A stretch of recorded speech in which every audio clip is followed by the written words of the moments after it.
ایک بار پھر سے عظمت شہداء کنونشن میں لے چلتے ہیں. شہباز شریف اس وقت خطاب کر رہے ہیں. ان کے والدین، بھائی اور بہنیں اس ہال میں موجود پاکستان کے افواج پاکستان کے اور پولیس کے حاضر اور ریٹائرڈ آفیسرز، غازی، قابل احترام وفاقی وزراء، گورنرز اور پاکستان میں ہمارے اسلامی ممالک کے سفارتکار، خواتین و حضرات، السلام علیکم. آج میں ابھی کچھ دیر پہلے اپنے عظیم سپوتوں کے والدین اور ورثاء سے ملا اور میں نے ہر ایک کی خدمت میں یہ صدق کے دل کے ساتھ ان کو یہ پیغام دیا اپنی طرف سے اور آپ کی طرف سے، ان پاکستان کے عظیم بیٹوں اور بیٹیوں کی طرف سے، پوری قوم کی طرف سے، کہ اگر آج پاکستان، قائد کا پاکستان آج موجود ہے تو آپ کے سپوتوں کے لہو کے عوض ہے. آپ کے سپوتوں نے جو پاکستان کے لیے جانیں قربان کی، تو یہی وجہ ہے کہ آج انہوں نے اپنے بچوں کو یتیم چھوڑ دیا اس دنیا میں، مگر ہمارے بچوں کو یتیم ہونے سے بچا لیا. آپ کے عظیم سپوتوں نے جان ہتھیلی پہ رکھ کر پاکستان سے نہ صرف دہشت گردی کا خاتمہ کیا، بلکہ پوری قوم اگر آج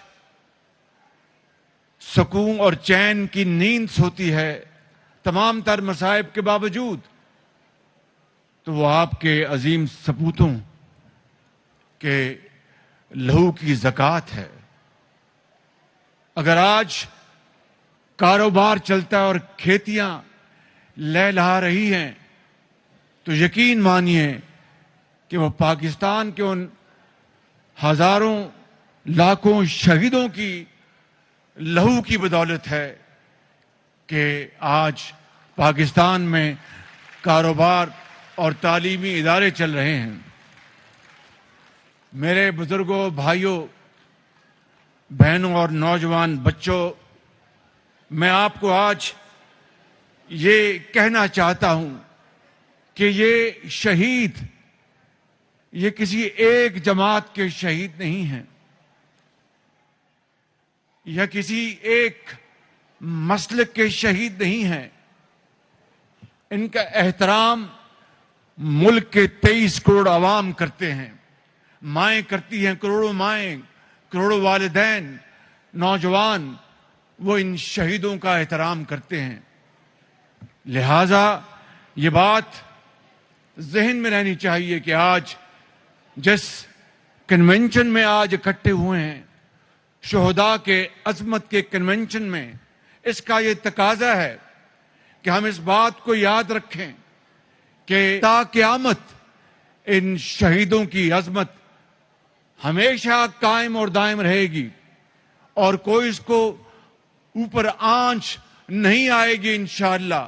9 مئی کا واقعہ جو ہوا، میں ابھی چند لمحوں میں اس کے بارے میں ذکر کرنا چاہتا ہوں، مگر یہ بتانا چاہنا بڑا ضروری ہے کہ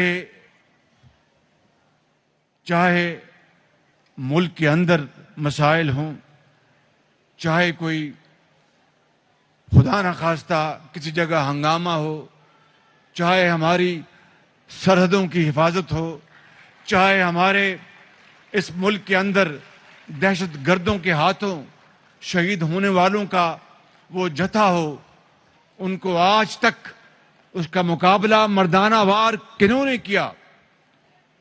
وہ ہماری افواج پاکستان کے جوانوں اور افسروں نے، ہماری پولیس کے جوانوں نے، لا انفورسنگ ایجنسیز نے 9 مئی کو جو یہاں پہ اس ملک کے اندر جو درندگی ہوئی، 9 مئی کو میں پوچھتا ہوں کہ کیوں نہیں، اگر واقعی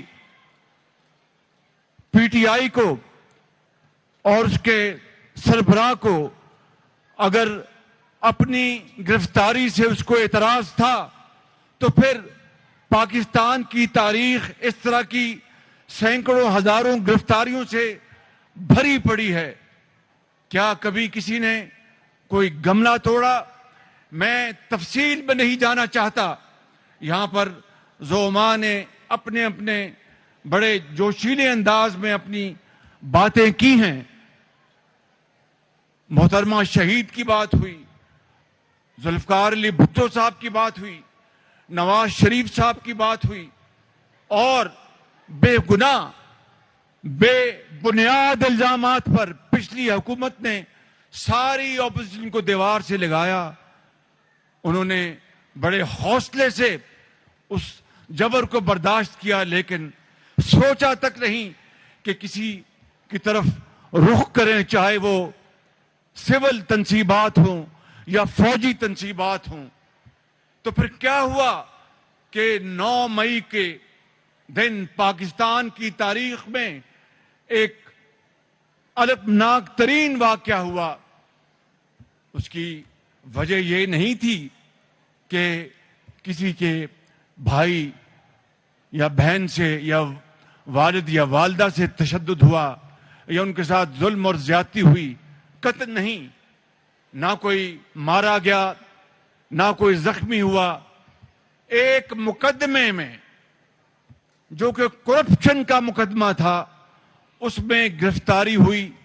تو عمران نیازی نے اپنے جتھوں کو پیغام جو کئی ماہ سے دیتے رہے کہ میری گرفتاری ہوئی، تو پھر آپ نے فلاں فلاں جگہ جا کر آپ نے حملہ کرنا ہے.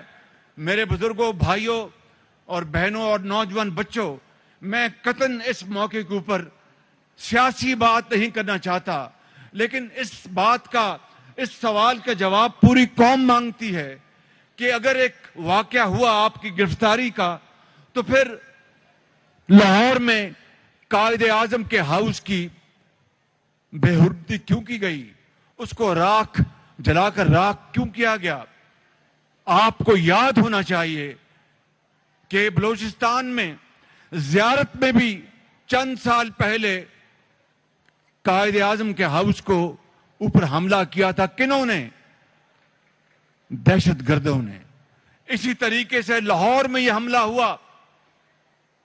آپ کو یاد ہوگا کہ چند سال پہلے جی ایس کیو میں دہشت گردوں نے حملہ کیا تھا. 9 تاریخ کو بھی جی ایس کیو میں حملہ ہوا. کیوں؟ یہ ہیں وہ چپتے سوال جو پوری قوم آج جاننا چاہتی ہے.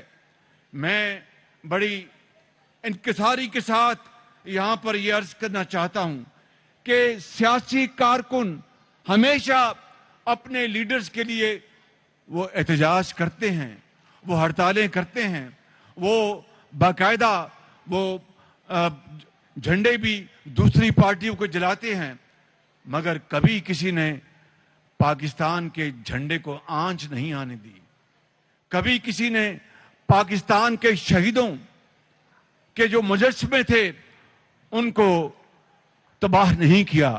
آج آپ نے یہاں پر جو ڈاکومنٹریز دیکھی ہیں اور کیپٹن کرنل شیر کی آپ نے تصویر دیکھی، ابھی چند سال پرانی بات ہے کہ ونگ کمانڈر جنہوں نے وہ جو ہندوستان کا جو جہاز آیا تھا پاکستان میں حملہ کرنے، ابھی نندن اس کا پائلٹ تھا، کس طرح اس کا مقابلہ کیا، اس کو زمین پہ اتارا. یہ وہ غازی اور شہید آج 9 مئی کو اس طرح ہم ان کا قرض اتار رہے ہیں.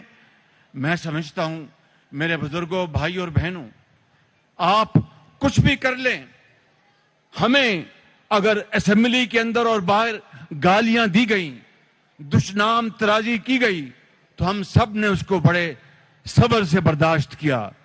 ہمیں اگر چور و ڈاکو کہا گیا دنیا میں اور پاکستان میں بدنام کیا گیا، تو ہم نے اس کو بڑے صبر اور تحمل سے برداشت کیا۔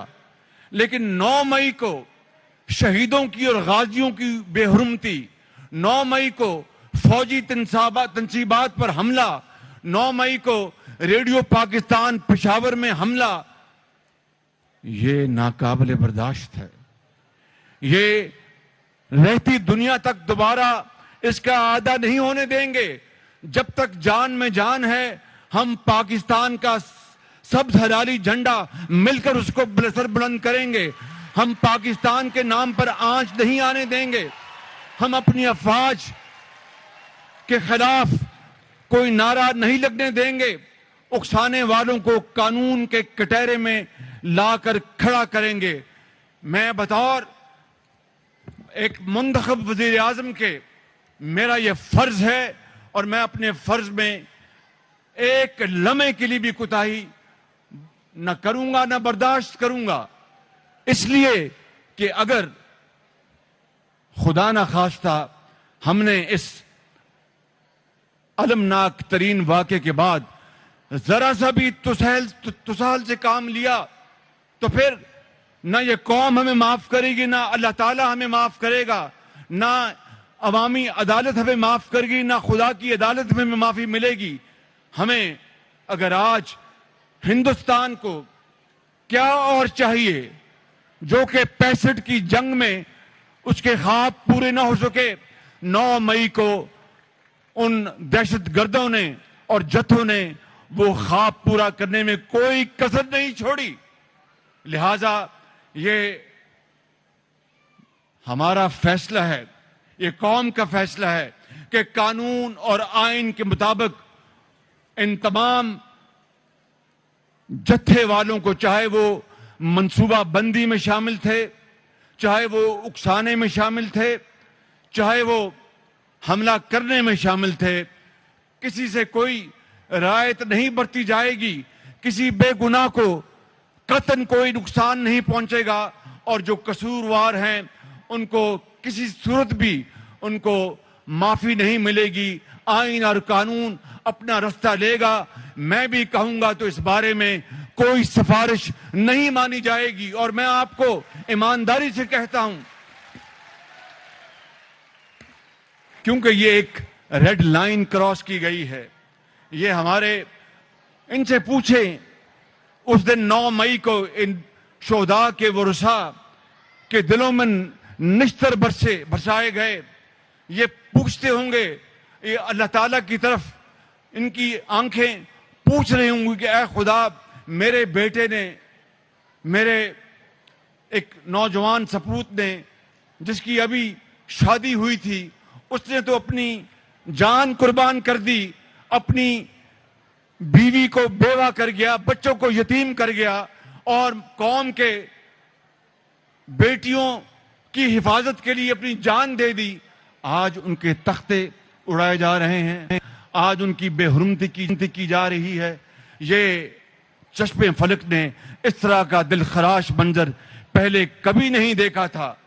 لہٰذا میں یہ آج کہنا چاہتا ہوں میرے بزرگوں، بھائیوں اور بہنوں، اور نوجوان نسل سے خاص طور پر، کہ آپ نے حضرت قائد اعظم کا راستہ اپنانا ہے، ان کے فرمودات پر آپ نے عمل کرنا ہے۔ قرآن کریم اور نبی کریم کی اسوہ حسنہ صلی اللہ علیہ وسلم کے جو ارشادات ہیں ان کو پر عمل پیرا ہوتے ہوئے حضرت اقبال اور قائد کے افکار پر عمل کرنا ہے، جو کہ جمہوریت کا درس دیتے ہیں، جو صبر اور تحمل کا درس دیتے ہیں۔ یہ لوٹ مار، یہ جتھا بازی، یہ دہشت گردی، یہ پاکستان کے عظیم سپوتوں کے خلاف جو ایک یلغار کی گئی، اس کی آپ کو نفی کرنی ہوگی۔ اور اساتذہ کرام سے میری یہ گزارش ہے کہ آپ کو بچوں کو اس حوالے سے بھرپور ان کی تربیت کرنی ہوگی۔ لہٰذا میں آج ختاماً یہ کہنا چاہتا ہوں کہ جنہوں نے یہ ایک انتہائی ظالمانہ قدم اٹھایا ہے، ان کو سزا ملے گی، ان کو قانون کے مطابق سزا ملے گی، ان کو قانون کے مطابق سزا ملے گی، وہ چھٹ نہیں پائیں گے۔ پاکستان انشاءاللہ اپنا کھویا ہوا مقام حاصل کرے گا، پاکستان انشاءاللہ آگے بڑھے گا، اور ہم آخر میں دوبارہ ان عظیم سپوتوں کو سلام پیش کرتے ہیں، ان شہداء کو سلام پیش کرتے ہیں، ان کے ورثاء کو سلام پیش کرتے ہیں۔ اللہ تعالیٰ پاکستان کا حامی ناصر ہو۔ پاکستان، پاکستان، قائد اعظم، شہداء پاکستان۔ آخر میں ایک بات کرنا چاہتا تھا کہ شہداء کے جو بچے ہیں ان کو یہ میں نے فیصلہ کیا ہے کہ ان کو ہم انشاءاللہ یوتھ، بزنس اور زرعی قرضے ان کو ہم مہیا کریں گے انشاءاللہ، جس طرح ہم پہلے کیا کرتے تھے۔ ان کو انشاءاللہ ہم یہ اربوں روپے کے قرضے دیں گے، اور تمام جو پروفیشنل جو ادارے ہیں ان میں آپ کو انشاءاللہ آپ کے ان عظیم بچوں کو، عظیم سپوتوں کے بیٹوں اور بیٹیوں کو، ان کو وہاں پر ہم کوٹا دیں گے، ان کو داخلہ دیں گے۔ اور میں نے آپ سے میں علیحدہ بھی ایک ملاقات کروں گا تاکہ آپ کے لیے جو بھی حکومت آپ کی بہتر بحالی کے لیے جو کچھ بھی کر سکتی ہے، ہمارا ہر لمحہ، ہر قدم، ہماری تمام توانائیاں انشاءاللہ آپ کے لیے ہیں۔ خدا تعالیٰ آپ سب کو اپنے حفظ و امان میں رکھے۔ بہت شکریہ۔ اللہ حافظ۔ السلام علیکم۔